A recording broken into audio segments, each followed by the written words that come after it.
Assalamualaikum warahmatullahi wabarakatuh. Di sini kami akan mempresentasikan hasil dari evaluasi akhir semester struktur baja 3, di mana kelompok kami terdiri dari Dwi Septio Hindia, Maria Francisca Trinity Juraman, dan Ferry Fernando. Yang pertama itu desain baja seismik sesuai SNI 7860 sampai 2020 dan SNI 7972 sampai 2020. Bab pertama itu pendahuluan. Terdiri dari gempa, karakteristik gempa bumi, evolusi rekayasa gempa, sejarah dan ketentuan NEHRP, dan contoh desain NEHRP. Kemudian bab 2 itu terdiri dari desain struktur baja tahan gempa sesuai peraturan baja seismik. Bab 3, contoh desain, terdiri dari deskripsi bangunan, parameter desain, kriteria desain struktur, dan analisis. Bab 4 yaitu kesimpulan.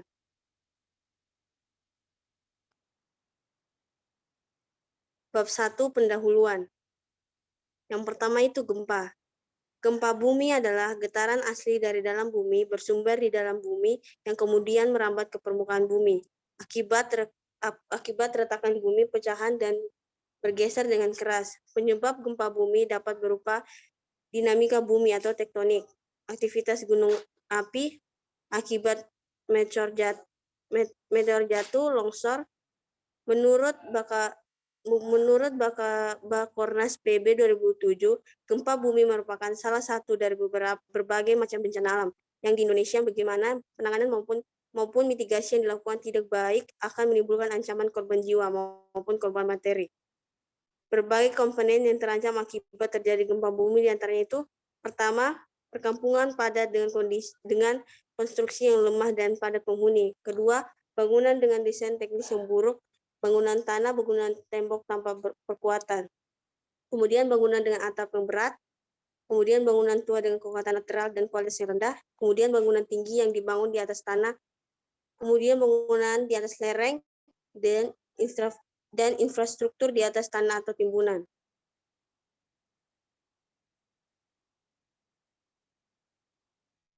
Karakteristik gempa bumi itu patahan, yaitu berbagai jenis patahan dapat dilakukan berdasarkan pada gempa pergerakan bidang. Patahan pergerakan relatif antara hanging wall dan footwall dan juga letak patahan yang berhubungan dengan bentuk patahan.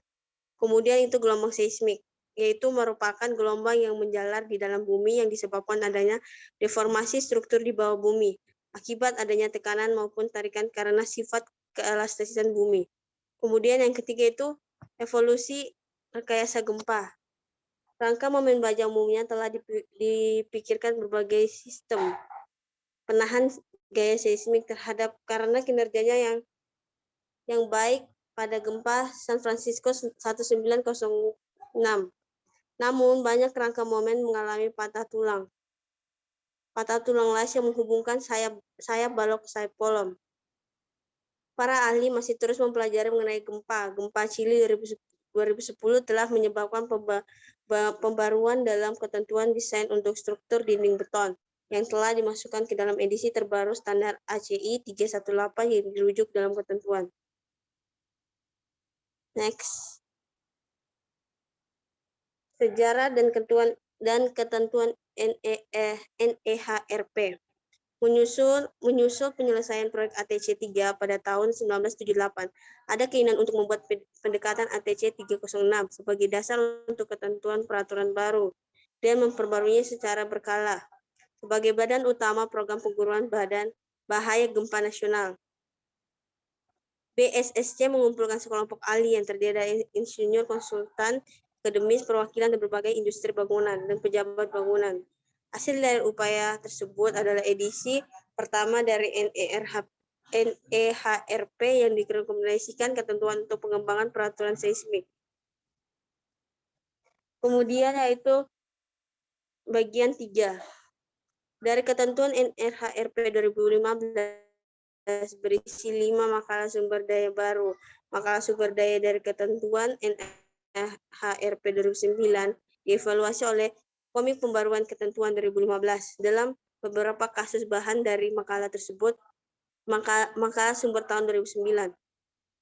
seperti desain ketentuan ultimate fondasi, analisis riwayat respon non-linear, dan ketentuan diafragma baru. Sejumlah makalah dihapus dari bagian 3 karena Komite Pembaruan Ketentuan memilih untuk tidak meneruskan makalah tersebut. Keputusan ini tidak berarti bahwa informasi terkandung dalam makalah tidak valid lagi, tetapi baik modifikasi baru dan ketentuan NEHRP 2015 menghilangkan kebutuhan akan makalah atau materi dalam makalah hanya perlu dikorelasikan dengan perubahan bagian 1 dengan ketentuan NEHRP 2015 dan standar materi untuk dirujuk sebagai diterbitkan dan dalam bagian 3 ketentuan NEHRP 2009. Selanjutnya teman saya akan melanjutkan materi.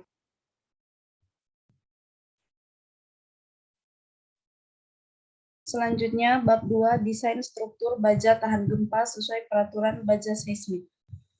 Bangunan ini ditopang pada pijakan menyebar berdasarkan endapan aluvial yang cukup dalam, yaitu pasir padat sedang. Rencana fondasi ditunjukkan pada gambar 9.1-3. Pengikat melintang ditempatkan di antara pijakan 2 kolom dari setiap rangka momen untuk memberikan penahan terhadap gaya dorong horizontal dari rangka momen.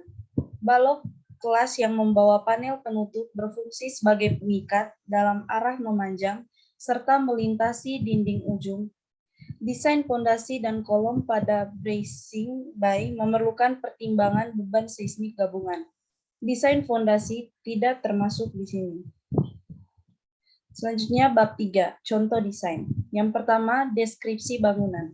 Lantai mezanin di ujung timur gedung dirancang untuk menampung beban hidup sebesar 125 PSF.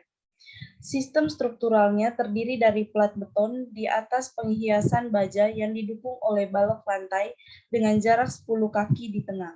Balok lantai ditopang pada balok penopang yang menerus pada 2 kolom antara yang berjarak kira-kira 30 kaki terpisah dan dipasang pada rangka pelana di setiap ujungnya. Ukuran anggota dalam rangka utama dikendalikan oleh pertimbangan kemudahan servis. Landutan vertikal karena salju dibatasi hingga 3,5 inci dan goyangan lateral akibat angin dibatasi hingga 2 inci. 2. Peraturan Desain Struktur Baja Tahan Gempa di Indonesia. Terkait hal tersebut, Badan Standar Nasional atau BSN telah menetapkan beberapa Standar Nasional Indonesia atau SNI terkait antisipasi bahaya gempa. Salah satunya SNI 1726/2019, Tata Cara Perencanaan Ketahanan Gempa untuk Struktur Bangunan Gedung dan Non-Gedung. Pembangunan rumah, gedung, atau jenis bangunan lainnya yang berada di daerah rawan gempa penting untuk memperhatikan persyaratan mutu dalam SNI, termasuk SNI 1726/2019. BSN menetapkan SNI ini sebagai hasil revisi dari SNI 1726/2012. Tata cara perencanaan ketahanan gempa untuk struktur bangunan gedung dan non-gedung. Saat ini SNI 031726/2002 yang berakhir direvisi menjadi SNI 1726/2019 telah diadopsi menjadi regulasi SNI yang berlaku wajib oleh Kementerian Pekerjaan Umum dan Perumahan Rakyat atau PUPR melalui Peraturan Menteri PU Nomor 29/PRT/M/2006 tentang pedoman persyaratan teknis bangunan gedung dan juga telah menjadi acuan dalam pedoman pelaksanaan kaidah teknik pertambangan yang baik sesuai dengan keputusan Menteri ESDM nomor 1827/30/MEM/2018. Selain SNI 1726/2019, BSN juga telah menetapkan beberapa SNI terkait konstruksi bangunan tahan gempa lainnya, di antaranya SNI 1727/2020, beban desain minimum dan kriteria terkait untuk bangunan gedung dan struktur lain, SNI 2847/2019, persyaratan beton struktural untuk bangunan gedung dan penjelasan. Ketiga, kriteria desain struktural. Dengan inspeksi, kerangka kritis berada pada garis kisi A dan K. Pengaruh hilangnya sambungan pada salah satu kerangka ini satu persatu dievaluasi untuk menentukan apakah sistem memiliki redundansi yang cukup. Salinan model 3 dimensi dibuat dengan balok bingkai momen di grid line A disematkan. Struktur diperiksa untuk memastikan bahwa ketidakteraturan torsi yang ekstrim atau tabel standar 12.3/1 tidak terjadi dengan membandingkan simpangan maksimum dengan 1,4 kali simpangan rata-rata. Selanjutnya akan dijelaskan oleh teman saya, Ferry Fernando.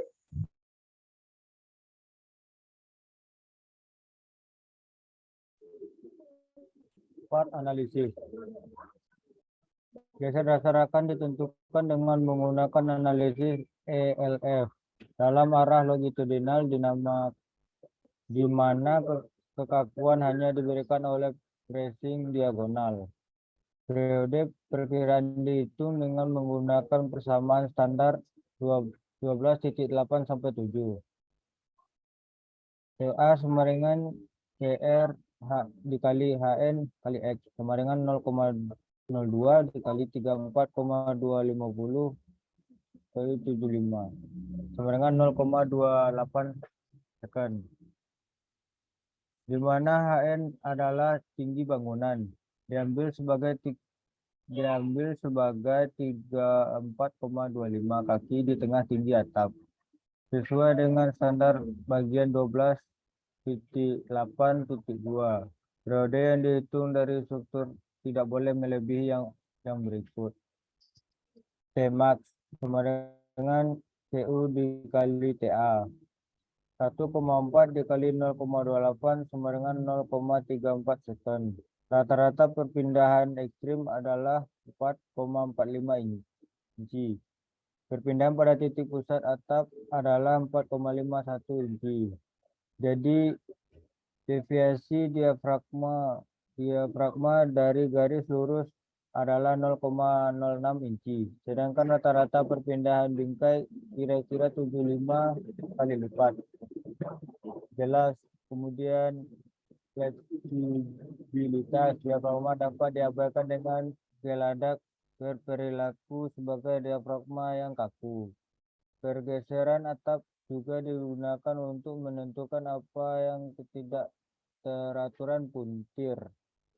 Rasio maksimum untuk perpindahan rata-rata adalah ini tidak melebihi batas 1,2 yang diberikan dalam tabel standar 12.3 sampai 1. Dan ketidakteraturan nasional tidak dipicu. Proses yang sama perlu diulang untuk arah E sampai W. Rasio perpindahan maksimal dengan rata-rata adalah 1,07. Jauh di bawah rasio ambang ketidakteraturan torsional 1,2. Bab 4 kesimpulan. Dari contoh desain gedung industri Heights sampai Clarence Astoria, Oregon dapat disimpulkan untuk desain baja struktural yang mengacu desain dalam ASCE 7-16. Beban desain minimum untuk bangunan dan struktur lainnya. Selanjutnya, standar yang menggabungkan ketentuan seismik yang direkomendasikan NEHRP 2015 dan berikut ketentuan lain yang dirujuk. Yang pertama AISC 341, yang kedua AISC 358, yang ketiga AISC 360, yang keempat panduan AISC, yang kelima AIPS SDM, yang keenam IBC, yang ketujuh AISC SDGS sampai 4 dan lain-lain. Pada analisis di atas menggunakan rangka momen baja antara melintang dan rangka bracing baja konsentris bisa memanjang. Fitur desain seismik bangunan baja berikut ilustrasinya. Parameter desain seismik. Analisis gaya lateral ekuivalen. Analisis 3 dimensi. Pemeriksa drive. Memeriksa kekompakan dan jarak untuk tracing rangka momen. Desain sambungan bingkai momen. Proporsi tracing diagonal konsentris. Sementara itu untuk mendesain gedung instruksi high clearance Astoria, Oregon dilakukan tahap yang terdiri dari yang pertama menentukan deskripsi bangunan, yang kedua parameter desain dengan menentukan parameter desain gedung, yang ketiga kriteria desain struktural, yang keempat setelah itu dilakukan analisis yaitu gaya lateral, analisis ELF 3 dimensi, menganalisis kedudukan yang melayang, analisis efek P delta dan menganalisis memang maksimum dan gaya aksial. 5 dan yang terakhir proposal dan detail. Sekian presentasi dari kelompok kami. Kalau ada kata-kata yang salah, kami mohon maaf. Assalamualaikum warahmatullahi wabarakatuh.